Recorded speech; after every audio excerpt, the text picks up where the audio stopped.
l'attire.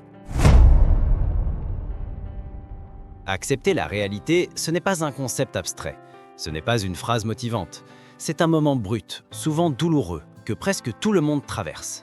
Regarde l'histoire vraie de J.K. Rowling, avant qu'elle ne devienne l'une des autrices les plus connues au monde. À 30 ans, elle vivait dans un petit appartement froid en Écosse. Elle était mère célibataire, sans emploi, sans argent, dépendante des aides sociales. Elle avait perdu sa mère, son mariage était un échec et sa vie semblait s'effondrer de tous côtés. Un jour, elle a simplement regardé autour d'elle. La vaisselle dans l'évier, les factures impayées, le carnet de son roman à moitié rempli.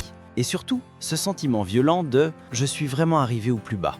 Ce moment-là, en psychologie, on l'appelle un point de lucidité. C'est quand ton cerveau arrête de te fabriquer des excuses, quand tu n'as plus d'énergie pour fuir, quand tout ce que tu repoussais revient d'un coup. Les erreurs, les retards, les mauvaises habitudes, les vérités inconfortables. Et une petite voix te dit « voilà la réalité, qu'est-ce que tu fais maintenant ?»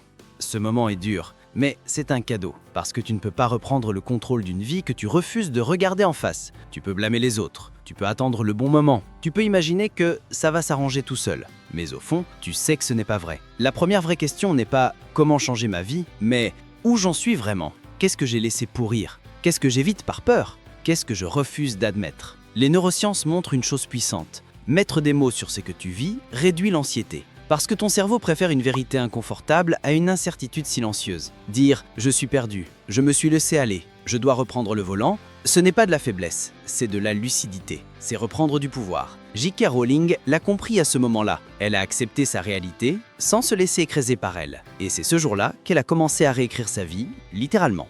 Accepter la réalité, ce n'est pas abandonner. C'est dire « ok, j'ai touché le fond, maintenant je remonte ». C'est le premier pas, le plus important. Celui que la majorité n'ose jamais faire et qui change tout pour ceux qui en ont le courage. Deuxième étape, coupe ce qui t'enterre.